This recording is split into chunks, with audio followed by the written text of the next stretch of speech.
একদিকে প্রথম বক্তার দর্শনের যে পাঁচ মিশালের উপস্থাপনা পাশ্চাত্য প্রাচ্যকে মিলিয়ে এবং দুলোক গোলক গোলক দুটোকে এক করে দিয়ে যে আলোচনা উপস্থাপিত হলো, এটার যে জটিল জটা আমি মুগ্ধ হয়ে গেছি।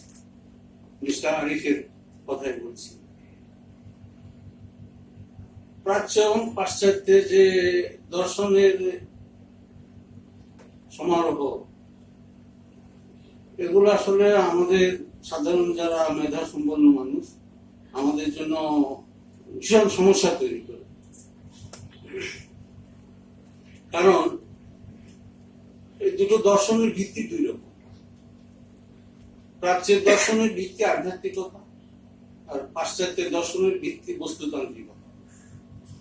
এবং এই বস্তুতান্ত্রিকতা প্রাচ্যের প্রতিচ্ছেদ বা পাশ্চাত্যের জন্য নতুন কিছু না, এটা পুরো প্রাচীন গ্রিক দর্শন।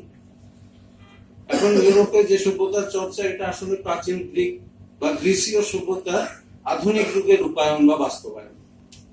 বস্তুবাদী ভোগবাদী একটা দর্শন এবং সুখান্বেষণের মধ্যে রত, কি করে সুখ বাড়ানো যায়। এবং আশ্চর্যের বিষয় হলো এই সুখের যে দুটো রূপ আছে, এটা এখন আমরা বলতে বসেছি, একটা মনের সুখ, একটা তনের সুখ। তো পাশ্চাত্য হয়ে ফিরছে তনের সুখের জন্য, শরীরের সুখ কিভাবে বাড়ানো যায়। আর আমরা প্রাচ্যে যারা আছে আমরা চাই মনের সুখ কিভাবে বাড়ানো যায়। তো পাশ্চাত্য আসলে মনকে নির্বাসনে পাঠিয়েছে। তারা বস্তুকে, জড় পদার্থকে তাদের প্রভু বানিয়ে নিয়েছে। তারা আশা আজিমে আসীন যে মহান সত্তা আল্লাহ যাকে আমরা বলি, তাকে বাদ দিয়ে তারা বস্তুকে তাদের প্রভু বানিয়ে নিয়েছে। বস্তুর আরাধনা করে তারা বস্তু পূজক। এই বস্তু পূজকের যে বিষয়, এটাতে আমরা এখন তাদের বড় সাকৃত হয়ে গিয়েছি। আমাদের গুরু হলো পাশ্চাত্য, যারা এই বস্তুতন্ত্রের প্রবর্তক এবং পোষক, পৃষ্ঠপোষক এবং চর্চাকারী, অনুশীলনকারী এবং সফল চর্চাকারী। বস্তুবাদকে তারা এমন পর্যায়ে নিয়ে গেছে যে সে বস্তুবাদ শুধু পাশ্চাত্যকে নয়, আমাদের গোটা প্রাচ্যকেও গ্রাস করে ফেলেছে। এবং বিশ্বায়ন নামের এই দৈত্য এখন আর কাউকে তার নাগপাশ থেকে বাইরে থাকতে দিচ্ছে না। তো এই প্রেক্ষাপটে আমরা এখন ইকবালের কাছে সমুপস্থিত, ইকবালের দ্বারস্থ হয়েছে আমরা আজকে এই সন্ধ্যার জন্য অন্তত কিছুটা সময়। যদিও ইকবাল আমাদের যাবতীয় কর্মকাণ্ড থেকে নির্বাসিত, যেমন রাসূল সাল্লাল্লাহু আলাইহি ওয়াসাল্লাম আমাদের যাবতীয় কর্মকাণ্ড থেকে নির্বাসিত। তো ইকবাল তো আল্লাহ রাসূলেরই একজন উম্মত, ফলোয়ার। তো ইকবাল আমাদেরকে আল্লাহ রাসূলের কাছে ফিরে যেতে বলেছেন। তার দর্শনের মূল জায়গা এটা। যতই বেহেশতের বাগিচা, ফুল, নহর, গোলাপ ইত্যাদির কথা তার দর্শনে থাকুক না কেন, ওগুলো হলো আমাদের উপরি পাওনা, ওগুলো আমাদের সঠিক পাওনা না। এবং ইকবাল ওগুলোর পেছনে ছুটতে আমাদের বলেন। ইকবাল আর রবীন্দ্রনাথের মধ্যে একটা বড় মিল আছে। এবং প্র্যাগম্যাটিজমের তত্ত্বের যে দর্শনের যে উপস্থাপনা এখানে করেছেন পাশ্চাত্যের ঊনবিংশ শতাব্দীর দর্শন, জন স্টুয়ার্ট মিলের উপযোগবাদিতা বা উপযোগবাদ, এগুলোরও আসলে পেছনের বিষয়টা হচ্ছে যে আমরা যাকে সেকুলারিজমের প্রবক্তা বলি, যিনি ইতালির দার্শনিক, প্রিন্সের লেখক ম্যাকিয়াভেলি, তিনি আসলে ধর্মকে মানুষের জীবন থেকে বাদ দেওয়ার জন্য ওকালতি করে গিয়েছেন। এবং ওই ওকালতিটা এমন ভাবে অব্যর্থ ভাবে কাজে লেগে গেছে যে এখন গোটা বিশ্ব দার্শনিক ভাবে ম্যাকিয়াভেলির শিষ্য। দুনিয়াতে এখন আর কোন দার্শনিক নাই এক ম্যাকিয়াভেলি ছাড়া। আর ডারউইন খানিকটা আছেন, মার্কস খানিকটা আছেন, কিন্তু তারাও মৌলিকভাবে ম্যাকিয়াভেলির শিষ্য। যে ম্যাকিয়াভেলি বলেছেন যে বাস্তবতা যা চাইবে তা করাটাই হলো ন্যায়, এবং দি কিং ইজ ইনফেলিবল, রাজার কোনো ভুল হয় না। Royal command is law, the command of the king, the command of the sovereign is law. অতএব প্রিন্সকে, শাসককে, রাজাকে তিনি একটা ব্ল্যাঙ্ক চেক দিয়ে দিয়েছেন, whatever you do is justified. এটা এখন আধুনিক গণতন্ত্রের মুখোশ করে আমাদের সামনে এসেছে। আসলে এখন একনায়কতন্ত্র চলছে, রাজার একনায়কতন্ত্র বা যে রাজতন্ত্রের যে একচেটিয়াবাদ, সেটাই চলছে গণতন্ত্রের নামে। গণতন্ত্রটা আসলে মুখোশ, এবং এই যারাই গণতন্ত্রের নামে আমাদের উপরে ছড়ি ঘুরায়, এরা আসলে প্রত্যেকে এক একজন ডিরেক্ট একনায়ক, কিন্তু আমরা মুখোশের আড়ালে সেই একনায়ককে দেখি না, যেহেতু সামনে মুখোশ রয়েছে গণতন্ত্রে। এটা জেনারেলাইজ করলে আমার মনে হয় বেশি ভুল হবে না। Exceptions are there, but exceptions are not as valid as rules. Rule হচ্ছে যে এরা গণতন্ত্রের নামে আমাদেরকে একটা শিকলের মধ্যে আটকে ফেলেছে, এবং এই শিকল এখন এমন যে এটা যে নজরুলের শিকল ভাঙ্গার গান দিয়েও এই শিকল তাড়ানো যাবে। এই শিকল ভরা ছল, আমরা ছলের মধ্যে না বাস্তবের মধ্যে আটকা পড়েছি। যা যেটা বলছিলাম, ইশকে মাহবুবে খোদা এই দিল अगर तुझे हासिल नहीं, लाख मोमिन हो लेकिन ईमान में कामिल नहीं। এই কথাটা ইকবাল বলেছে। इश्क महबूब खुदा এই दिल अगर तुझे हासिल नहीं, लाख मोमिन हो लेकिन ईमान में कामिल नहीं। আমরা সবাই মুমিনের দাবির মধ্যে আছি। সবাই বলতে আমরা উম্মতে মুহাম্মদী, মুসলিম উম্মাহ, আমরা সবাই আল্লাহর রাসূলের অনুসারী, তাত্ত্বিকভাবে তো কোনো ভুল নেই। কিন্তু ইমানে কামিল নেই, এই যে কথাটা এসেছে, এই কথাটা তিনি কেন বললেন? অনেক দুঃখে বলেছেন। এবং মুসলিম উম্মাহ তার সময়টা যেখানে বলা হয়েছে যে 1938-এ জ্ঞানান্তরিত হয়েছেন, লোকান্তরিত হয়েছেন ইকবাল। তো ইকবাল আসলে লোকান্তরিত হয়েও আমাদের মাঝে আছেন, আমরা তাকে দেখি বা না দেখি, নেই বা না নেই। একজন লেখক কিন্তু অমর, যদি তার লেখাটা অমরত্বের সন্ধান দেয়। যেরকম মৌলানা হালি বলেছেন যে দুনিয়া আজ দেনি হয়, হর চিজ ইহা কা ফানি হ্যায়।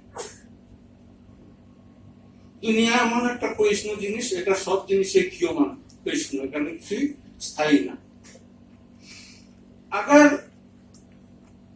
करो आगाज कोई काम बड़ा, हर सांस को उम्र जावदानी समझो। दुनिया आज देनी है, हर चीज यहाँ का फानी समझो। अगर करो आगाज कोई काम बड़ा, हर नफस को उम्र जावदानी समझो। হযরত নূহ আলাইহিস সালাম 900 বছর বেঁচে ছিলেন, কিন্তু আমাদের মধ্যে কেউ আল্লাহর রাসূল বেঁচেছেন 63 বছর। এই যে বয়সের বেশি কম বা ব্যক্তির কম বেশি, এটা আমাদের জন্য বিষয় বড় না। যদি কোনো ভালো কাজের সূচনা করা হয়, সেটাই অমরত্বের জন্য যথেষ্ট।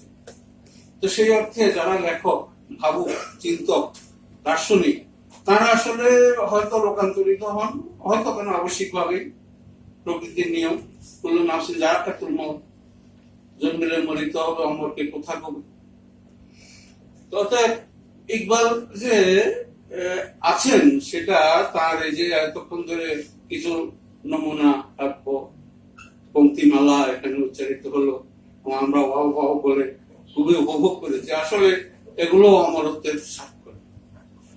দুটো কথা শুনলে যেখানে মন ভরে যায়, সেখানে তো আমাদের অমরত্বের তাকমা দিতে, খেতাব দিতে কোনো দোষ নেই। তো যেটা বলছিলাম, इसके महबूब खुदा अगर एक दिल तुझे हासिल नहीं तो लाख मोमिन हो लेकिन ईमान में कामिल नहीं। এই যে ঈমানের পূর্ণতার জন্য তার যে একটা আকুতি, হয়তো তিনি নিজেকে বলেছেন, নিজেকে উদ্দেশ্য করে হয়তো তিনি বলেছেন যে মুমিনের দাবি তো করছো তুমি, কিন্তু তোমার ঈমানের পূর্ণতা কই। তো ইকবালের এটা যদি আমরা আমাদের উদ্দেশ্য করে যেমন বলেছেন ভাবতে পারি, আবার তিনি নিজেকে উদ্দেশ্য করে বলে থাকতে পারেন। 2006 সনে ডক্টর অধ্যাপক মোহাম্মদ আব্দুল্লাহর একটা বই বিশ্ববিদ্যালয় মঞ্জুরি কমিশন ছাপিয়েছে, ইকবাল কায়দে ইসলামী ভাবধারা। এই বইটা যারা সুযোগ পান পড়বেন। ডক্টর মোহাম্মদ আব্দুল্লাহ আমাদের থেকে চলে গেছেন, কিন্তু একটা কাজ আছে যেটা ইকবালকে চেনার জন্য আমাদের বাংলা ভাষীদের জন্য একটা খুব বড় সহায়ক অস্ত্র বা হাতিয়ার।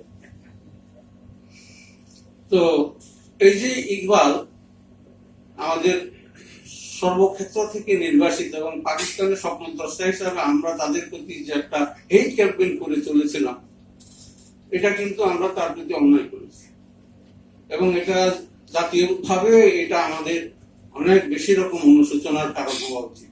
কারণ ইকবাল কোনো ব্যক্তির না, কোনো দেশের না, ইকবাল মুসলিম উম্মারও শুধু না, তিনি সারা বিশ্বের। এবং তিনি শেষ জীবন এসে যেটা বললাম, রবীন্দ্রনাথের সাথে একটা দারুণ মিল আছে। সেটা রবীন্দ্রনাথ 1941 মারা যাওয়ার ঠিক আগ মুহূর্তে শেষ প্রশ্ন নামে একটা লেখা লিখেছিলেন, এবং ওটাতে তিনি পাশ্চাত্যের যাবতীয় কিছু, তিনি এতদিন ধরে 80 বছরের জীবনে যে যে প্রশংসা গীতি গেয়েছিলেন পাশ্চাত্যের, সব কিছুকে তিনি নাকচ করে দিয়ে গেছেন, যে পাশ্চাত্যকে আমি এতদিন ভালোবেসে যা যা বলেছি এগুলো ভুল ছিল। দেখা সারা জীবন যে রবীন্দ্রনাথের রচনাবলী 30 খণ্ডেও সমাপ্ত হয় না।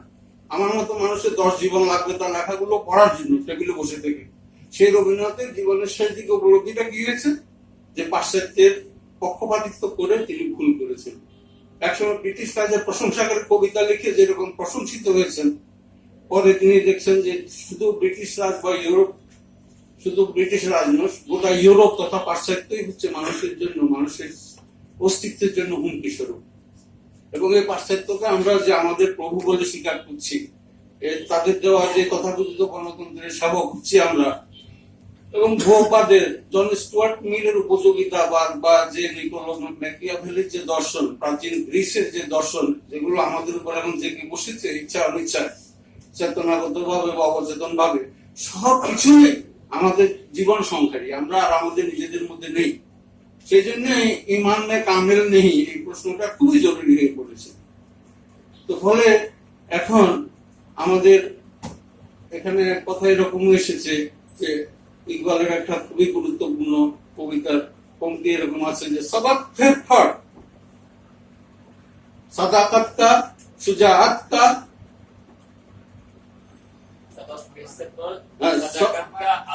अदालत का शुजाअत का सबक फिर पढ़ सदाकत का शुजाअत अदालत का शुजाअत का लिया जाएगा काम तुझसे अमानत का फिर सारी दुनिया का इमाम अमानत का কথাটাও আছে लिया जाएगा तुझसे काम दुनिया की अमानत का। তুমি আবার সত্যবাদিতার সবক শিখো, তুমি আবার ন্যায়পরায়ণতার সবক শিখো, তুমি আবার সাহসিকতার সবক শিখো, কারণ তোমার কাছ থেকে দুনিয়ার হেফাজতের দায়িত্ব নেওয়ার ডাক আসতে পারে। লিয়া জায়েগা তুঝসে কাম দুনিয়া কি আমানত কা। আমানত মানে নিরাপত্তা, শান্তি, সুস্থিতি, পৃথিবীর যে নিরাপত্তা, আমাদের যে মানুষের জীবনের যে নিরাপত্তা, মান সম্ভব ইত্যাদির যে নিরাপত্তা, এগুলোর জন্য আমাদেরকে সেই সাদাকাত কা, আদালত কা, সুজাআত কা সবাক লেনা পড়েগা। কারণ পৃথিবীর নিরাপত্তা তো আমাদের উপরে নির্ভরশীল। আমরা পৃথিবীকে নিরাপদ করব তো আমাদের পৃথিবী নিরাপদ হবে। সূরা রাদ মে আল্লাহ পাক যেরকম বলেছেন যে আপনি নিজের ভাগ্য নিজে বদল করে না, আল্লাহ ভাগ্য পরিবর্তন করে দেন না, তাহলে দায়িত্বটা আমাদের উপর। এখানে ইমানের পরিচর্যা করার মধ্যেই সবকিছু। যতই ভোগ বিলাসিতা ইত্যাদি আমরা করি না কেন, যেমন হাফিজ বলেছেন ইয়া আইয়ুহা সাকি আদে কাসাব নাবিল হক কে ইশক এসার নাম তাওবাল বালি উস্তাদ মুশকিল হক। মনে হচ্ছে প্রেম যেন খুব সহজ। ইয়া আইয়ুহা সাকি, হে আমার জীবন মদিরা পরিবেশনকারিনী, আদের কাসার নাবিল হক, তুমি আমার জন্য মদিরা আনো, সুরা আনো। কে ইশক আসার নাম তাওবাল, মনে হয়েছিল প্রেম শুরুতে খুব কিছু সহজ, বালি উস্তাদ মুশকিল হক। এখন দেখছি মহা কঠিন জিনিস। সেই প্রেম যেটাকে আমরা নারী পুরুষের সস্তা প্রেমের মধ্যে ভাবতে অভ্যস্ত হয়ে পড়েছি, এই প্রেম সেই প্রেম। তো যে মদিরা সামান্যটুকু অবশিষ্ট ছিল সেটাও আবার নিষিদ্ধ বলে হুকুম জারি করা হচ্ছে, এটা সেই মদিরা না, এটা হলো ঈমান। সালাম আলাইকুম।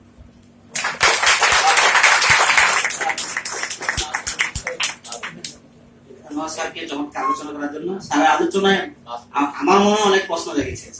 স্যার কয়েকটা বিষয় নিয়ে প্রশ্ন করেছেন, যে গ্রিক দর্শন নিয়ে, নিকোলা মেকিয়াভেলি নিয়ে। এখানে দুটা ইনপুট দিয়ে স্যারের সাথে অ্যাড করে আর কি। স্যার বলতেছেন মানে গ্রিক দর্শনে সব দর্শনের সূচনা, বিষয়টা এরকম। আসলে মানে দর্শনের সূত্রপাত মূল ভূখণ্ড অ্যাথেন্স বা একবারে গ্রিসে যে শুরু হয়েছে ব্যাপারটা এমন নয়। আপনার যে মাইলেশীয় নামক যে অঞ্চলটা, এটা হচ্ছে বর্তমান তুরস্ক বা এশিয়া মাইনর, এই এলাকাটা এজিয়ান সাগরকে কেন্দ্র করে। এবং এই এলাকাটা মানে মাইলেশীয় দর্শন বা যে থেলিস, অ্যানাক্সিমেন্ডার, অ্যানাক্সিমেনিস, তিনজন ছিলেন মাইলেশীয় ফিলোসফার। এবং এই জায়গায় দর্শনের মানে সূত্রপাত হওয়ার কারণটা ধারণা করা হয় যে এটা ছিল বাণিজ্যের একটা কেন্দ্র, এবং এই জায়গায় মানে ইন্ডিয়া বা মিশর বা পুরো বিশ্বের একটা বাণিজ্যের একটা সেন্টার ছিল। এজন্য যে মানে দর্শনের সেন্টার যে শুধু অ্যাথেন্স বা অ্যাথেন্সে সূত্রপাত হয়েছে বিষয়টা মানে পুরোপুরি সত্য নয়। দর্শন মানে একজন আরেকজনের সাথে লেনদেন করে সমৃদ্ধ হয়। এবং আমাদের গ্রিক দর্শনের সাথে মানে ইতিহাস পড়ার চেষ্টা করে দেখবো যে গ্রিসের অনেক দার্শনিকই আপনার ইন্ডিয়ান ফিলোসফি বা মিশরীয় বেবিলনীয় চিন্তার ছাপ রয়েছে। আমরা সক্রেটিস দেখি, প্লেটো দেখি, প্রত্যেকেই মিশরে গিয়েছেন বা বেবিলনীয় চিন্তা দ্বারা প্রভাবিত হয়েছেন, এরকম আমরা ছাপ দেখি। ইভেন ডেমোক্রিটাস বা এদের দর্শনে ইন্ডিয়ান ফিলোসফির ছাপ দেখা যায়। তো দর্শন একে অন্যকে এক সভ্যতা আরেক সভ্যতাকে সমৃদ্ধ করে, প্রভাবিত করে। তো আমরা যখন জ্ঞানের ইয়াটাকে উত্তরাধিকারকে আমরা মানে পুরোটাকে আমরা গ্রহণ করবো, যে এটা আমরা গ্রহণ করবো না, এটা গ্রহণ করবো না, যে এটা আমার না, আমরা গ্রহণ করে কোনটা বর্জন করবো ওইটা নির্ধারণ করতে হবে, কোনটা নেগেট করে না। আরেকটা হচ্ছে যে মেকিয়াভেলি নিয়ে স্যার যে কথা বলছেন যে আমরা মেকিয়াভেলি দর্শন দ্বারা চলতেছে, মেকিয়াভেলি তার সময় গেলে আসলে অত প্রভাবশালী চরিত্র ছিল না। তাকে বলা যায় তার সময় গেলে যে রিপোর্টার অফ হিজ টাইম। সে মানে মানে ওই তখনকার পলিটিক্স, থিওলজি, এথিক্স এটার মধ্যে যে একটা প্রবঞ্চনা ছিল, মেকিয়াভেলি এটা ভেঙে দিয়েছেন। উনি বলতেছেন পাওয়ার আসলে এভাবে ফাংশন করে। উনি আসলে নিজে কোনো তত্ত্ব দেন নাই, উনি হচ্ছে যে কিভাবে একজন আইডিয়াল প্রিন্স ফাংশন করে উনি এটা, এবং কিভাবে সফল হওয়া যায়, কোন প্রিন্স গুলা কি কেন সফল হয়েছেন, মানে ওইটা উনি বর্ণনা করার চেষ্টা করেছেন। উনি একেবারে নিজের থেকে যে তত্ত্ব নিয়ে আসছেন বিষয়টা এমন না, এবং পাওয়ার যে ট্রু নেচার এটা উনি মানে একবার ক্লিয়ারলি অ্যাজ আ রিপোর্টার হিসেবে প্রেজেন্ট করেছেন। পরবর্তীতে আমরা মেকিয়াভেলি দর্শনের সাথে আমরা মিলতে দেখতে পাই। এখন আমাদের একটা পর্ব শেষ, আমরা অডিয়েন্স থেকে অপিনিয়ন নেব। এর আগে আমাদের সামনে অনেক বড় বড় কয়েকজন উপস্থিতি রয়েছেন, তাদের আলোচনা শুনবো। আমার একজন শিক্ষক আছেন ফিলোসফি, অধ্যাপক কাউসার মুস্তাফাকে সংক্ষেপে এখানে কিছু বলার জন্য আহ্বান জানাচ্ছি। কাউসার মুস্তাফা, অধ্যাপক দর্শন বিভাগ।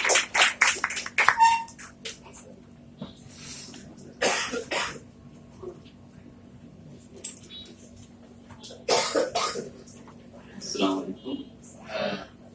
শ্রদ্ধেয় সভাপতি, আমাদের সবার শিক্ষক প্রফেসর আবুল কাসেম ফজলুল হক, আমাদের শ্রদ্ধেয় সহকর্মী প্রফেসর ইব্রাহিম এবং দুজন আলোচক, তাদের এই আলোচনা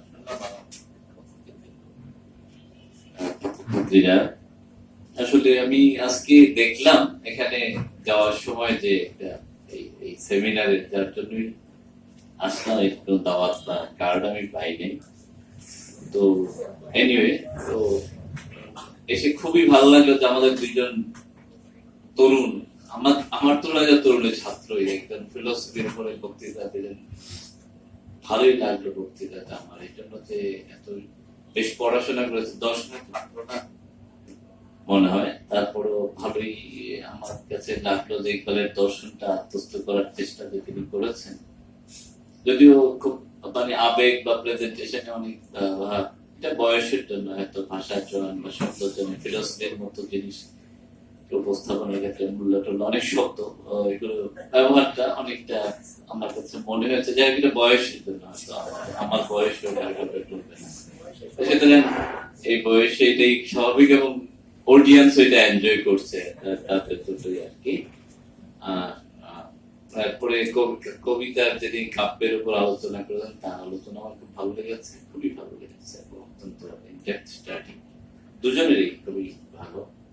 তো আমি খুব একটা ইকবালের দর্শনের এতে তার আলোচনায় খুব একটা কন্ট্রাডিকশন পাই নাই, বা খুব একটা কম বুঝেছেন তাও মনে হয় নাই। তারপরও হয়তো আরো অধ্যয়ন করলে আরো বয়সের সাথে সাথে জিনিসটা উপলব্ধির বিষয় থাকে।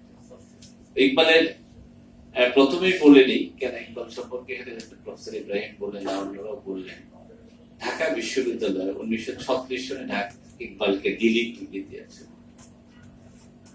রবীন্দ্রনাথকে, শরৎচন্দ্রকে আপনারা লিস্ট দেখতে পাবেন, এবং 1938 সালে তিনি মারা যান। সুতরাং যে কারণে আমাদের অ্যালাম নাই, তার মানে ডক্টর ইকবাল আমাদের ঢাকা বিশ্ববিদ্যালয়ের অ্যালাম নাই। সেটা আমি অনেকবারই বলেছিলাম, অনেক কিছু আলোচনা, একাডেমিক কাউন্সিল একটা সেন্টার করার কথা ছিল, সেখানে অনেকে অপোজ করলেন। আমি বললাম যে ইকবাল তো মারাই গেলেন 1938 সালে, আমি পাকিস্তানও দেখে যান নাই, আর কি বলা যায়, আর 71 সনে আসে নাই বাংলাদেশের বিরোধিতা, পাকিস্তানি দেখেন। যাই হোক, তো যার জন্য ওইগুলো অনেক ক্ষেত্রে অনেকে অনেক ইমোশন দিয়ে চলে, এবং এই ইমোশন গুলোতে হয় কি মহামানব, এরা সমস্ত মানব জাতির সম্ভব, তাদেরকে ওই জায়গাটা থেকে যদি দূরে সরিয়ে নেওয়া হয়, তাহলে আমরাই অজ্ঞতায় যাই এবং সংকীর্ণতায় থাকি। এই বোধটা থাকতে হবে যে আমাদের সবার কাছ থেকে নিতে হবে।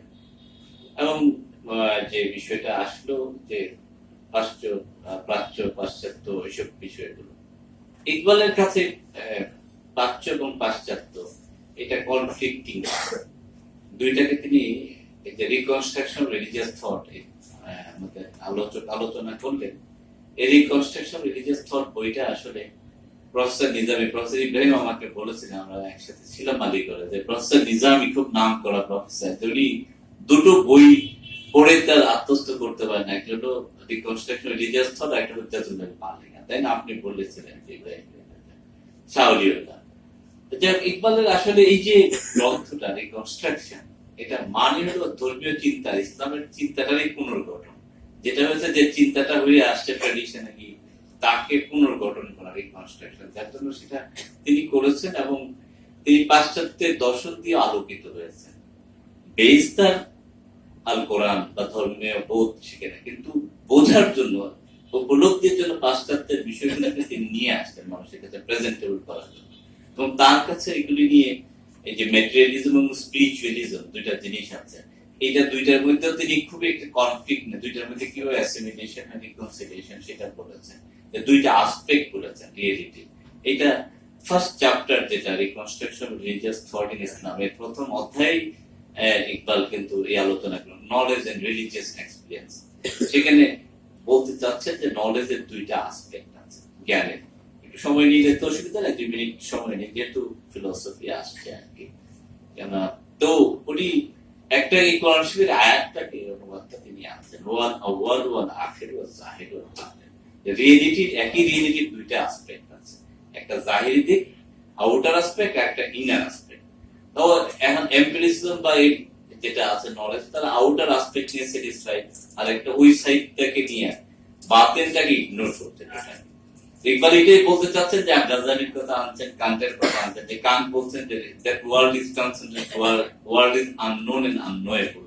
এই ইকবাল এখানে বলছে যে গাজালি সেখানে কাশফের কনসেপ্ট নিয়ে আসছেন, যে ওইটা জানা যায়, অতীন্দ্রিয় ওইভাবে তোমাকে উন্নত করতে হবে, তাহলে দুই জগতেই জানা যাবে, আউটার এবং ইনার। সুতরাং মিস্টিসিজম, মানে তিনি যে কথাটা বলছেন মিস্টিক এক্সপেরিয়েন্সের কথা বলছেন, যে দুইটার মধ্যে কোনো কনফ্লিক্ট নেই, মানে সায়েন্সের অত্যন্ত মানে হয় ফিলোসফি অফ সায়েন্সের যে একটা ফাউন্ডেশন ইকবাল রেখে গিয়েছেন, যেটা ইসলামিক ফিলোসফি। এখন যারা আলোচনা করতেন ফিলোসফি অফ সায়েন্স বা যারা করতেন ইসলামিক ফিলোসফি অফ সায়েন্স, সবার পায়োনিয়ার ইকবাল। আসলে এত মৌলিক চিন্তাবিদ তিনি, আসলে সবার ভিত রচনা করে গেছেন ইকবাল এই গ্রন্থের মাধ্যমে।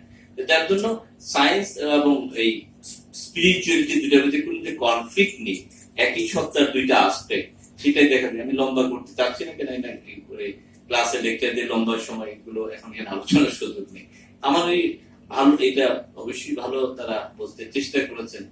এখন ইকবালের যেটা ওই শেডটা, এটাই যে সবাব ফির সেফা কেন বলেছেন, এটা খাবার জন্য মুসলমানদের জন্য যেহেতু শরীফের কনসেপ্ট রয়েছে, একজন ইকবাল এখানে ডেভেলপ, কিন্তু তার বিশ্বজনীয়তা দেখেছেন, দেশের সারা বিশ্বের মানুষের কথা বলেছেন, অনেক কবিতা আছে, বহুমুখী প্রতিভা আছে।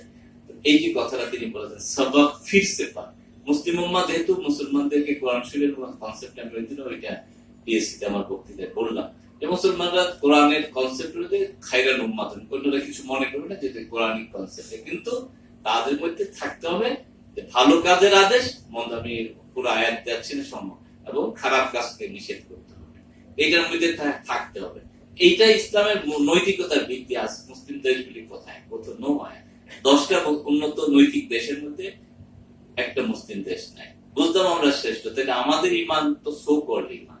এই জন্য ইকবালের যে কথাটা সবাব ফির সেফা, সাদাকাত কা, সত্যের মরালিটি, মরাল ফাউন্ডেশন দিচ্ছে, আদালত কা, ন্যায় বিচার। কোথায় আমরা ন্যায় বিচার করছি? কোথায় ন্যায় বিচার নাই, এর মধ্যে নাই, ঘরে নাই, বাইরে নাই, দেশে নাই, কোথাও তো ন্যায় বিচার তো আমি চাচ্ছি। আর সাজাত কা, সৎ সাহস, সৎ সাহস লাগবে, দুইটা নিয়ে বসে থাকতে হবে না। কাম লিয়ে জায়গা তুসসে ফির, আবার তোকে দায়িত্ব দেওয়া, সারে দুনিয়াকে ইমামত, সারা পৃথিবী আবার তোমার হাতে নেতৃত্বে আসবে, এবং সেই নেতৃত্ব কিসের উপর ভিত্তি করে থাকবে? ন্যায়ের উপরে। এখানে ডিপ্রাইভ করা যাবে না কাউকে, ধর্ম জাতি নির্বিশেষে সবার প্রতি আদালত, এটা থাকতে হবে। তো যাই হোক, আমি সময় তো দিতেই পারছি না, খুবই ইন্টারেস্টিং আলোচনা অনেকগুলো হয়েছে। তো ইশকের কথা আসছে, যেহেতু ইশকে বড় আমার ইন্টারেস্ট, ইকবালের একটা এখন এই ক্লিয়ার করেছে যে সেই ইশক দিয়ে হয়তো ইয়াং ম্যানরা, কেন ইয়াং বয়সে তো ইশক একটাই, সুতরাং ওই প্রেম তো ওই সময় আসার কথা না, সুতরাং এটা একটু বোঝাও কঠিন। আবার ওই প্রেম বড় পড়ে, এই যে বললেন শেখ সাদি শুরুই করে, আরে হাফিজের শের শুরুই করেছে আল্লাহ ওই শের দিয়ে, এটা যে ডিফিকাল্টি, ওই পরীক্ষাটা এটা বড় কঠিন পরীক্ষা এটার মধ্যে। কিন্তু ইকবালের আগে আমি ফেরাক গৌরবপুরে একটা শের করছি, এটাতে এখন যারা বোঝে নাকি যে পিনা হারাম হ্যাঁ না পিলানা হারাম হ্যাঁ, পিনে কে বাদ হোশ মে আনা হারাম। এখন এটা বুঝাই যাবে না কেউ, এটা বোঝার মতো আমি যখন আলোচনা করছি বলুন প্রফেসর রহিসুদ্দিন সন্ধ্যা মধ্যে নাকি আর কেউ যে পান পিনা হারাম হ্যাঁ না, যে পান করা হারাম না, পিলানা হারাম হ্যাঁ না, কাউকে পান করানো হারাম না, পিনে কে বাদ, পান করার পরে হোশ মে আনা হারাম, যে হোশের মধ্যে আসা হারাম। একবার উল্টা কথা, যে না পান করার মধ্যে হোশে আসলে হারাম, বেহুশ থাকতে হবে।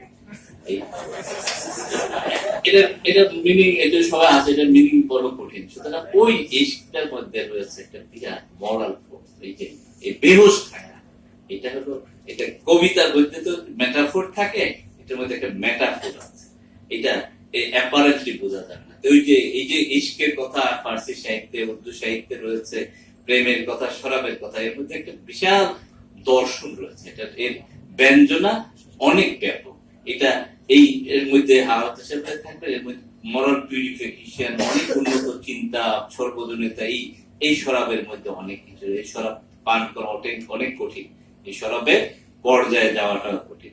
যাই হোক, আমি আর বলছি না, আমি একটা শের ইকবালের হঠাৎ মনে বলেছেন, 2006 লাহোর গেলাম, আগে গিয়েছিলাম ইকবাল কনফারেন্সে গিয়েছিলাম, তখন একটা আগে আমি অনেক পড়া হলো এই শেরটা আমি তখন আমার নজরে আসলো, যেটা আজকে আমরা কোথায়, আমরা মনুষ্যত্ব কোথায়? ইকবাল বলতেছে আয় তায়রে লাহোতি, इस रिश्त से मौत अच्छी है, जिस रिश्त से आती हो परवाज में कोताही। হে অসীমের পাখি, মানুষ অনন্তের পাখি, इस रिश्त से मौत अच्छी है, এই খাবারের চেয়ে মৃত্যু শ্রেয়, जिस रिश्त से आती हो, যে রিজিক খেয়ে পরওয়াজ মে কোতাহি, পরওয়াজ বলে উড়ে যায়, উঠতে যদি তুমি না পারো, তুমি যদি এই আজকে আমরা সবাই তো এই গেইনের জন্য, যে আমাদের যেভাবে খাদ্য দরকার, প্রফেসর দরকার, বুদ্ধিজীবী যা আছে সব সাংবাদিক, আমরা সব আমাদের সব আত্মমর্যাদা হারিয়ে ফেলেছে। আমার একটা রুটি কিভাবে আসবে, বাটার আসবে, জেলি আসবে, গাড়ি আসবে, এর মধ্যে দিয়েছে। কিন্তু তাই যে তুমি আর মানুষ আর থাকবে না, এটা টায়ারে লাহতি থাকবে না, মনুষ্যত্বটাই তুমি আসল মর্যাদাটাই হারিয়ে ফেলে, এর মধ্যে বিক্রি হয়ে গেলে, এটাই বলতে যাচ্ছে। আবারও বলছে আয় তায়রে লাহতি, ইস রিস্ক से मौत अच्छी है, जिस रिस्क से आती हो परवाज में कोताही। ধন্যবাদ সবাই।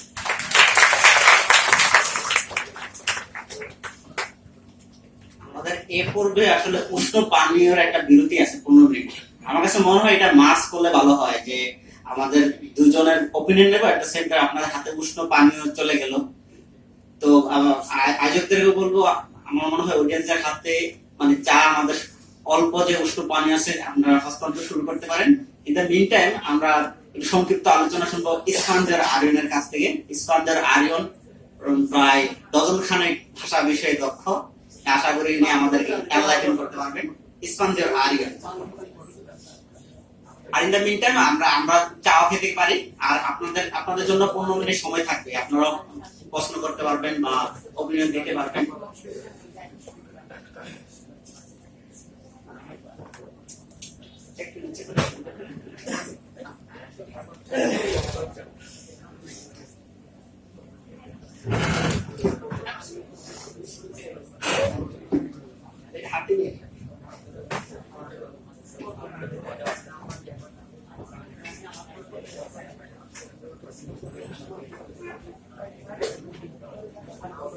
সবাইকে ধন্যবাদ।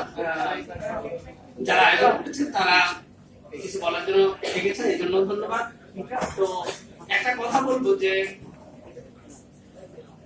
কথাটা হলো যে ময়ূরের নাচও হয়ে গেল, আবার কোকিলের গানও হয়ে গেল। মানে এত আলোচনা, এত সুন্দর আলোচনা হলো, এখন আমার আলোচনা কেমন লাগবে তা আলোচনা করতেও খুব একটা বেশি মনে হচ্ছে না, কারণ সমস্ত বক্তা ভালো ভালো কথা বলে গেছেন, তা আমার কথা কেমন লাগবে।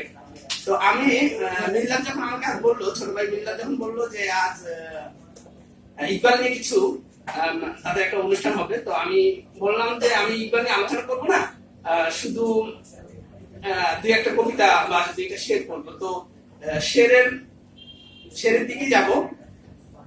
তো এখানে আবার যে শেরগুলো আমি আনলাম, সেই শেরগুলোর ভিতরে দুই একটা শের আবার যারা আগে তারা পড়ে ফেললেন। তো এখন সব দিক থেকে মুসিবত। ইকবালের সাথে আমার প্রথম পরিচয় আমি যখন ঢাকা কলেজে পড়ি ইন্টারমিডিয়েটে 2004 সালের দিকে।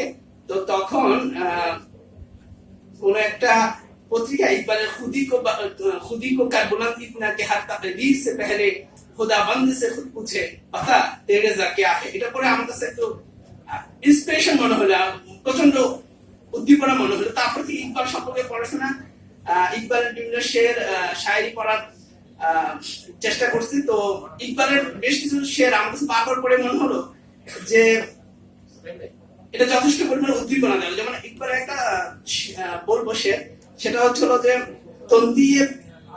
তন্দিয়ে বদে মুখালিফ সে না ঘবরা এ औकात ये तो चलती है तुझे ऊंचा उड़ाने के लिए।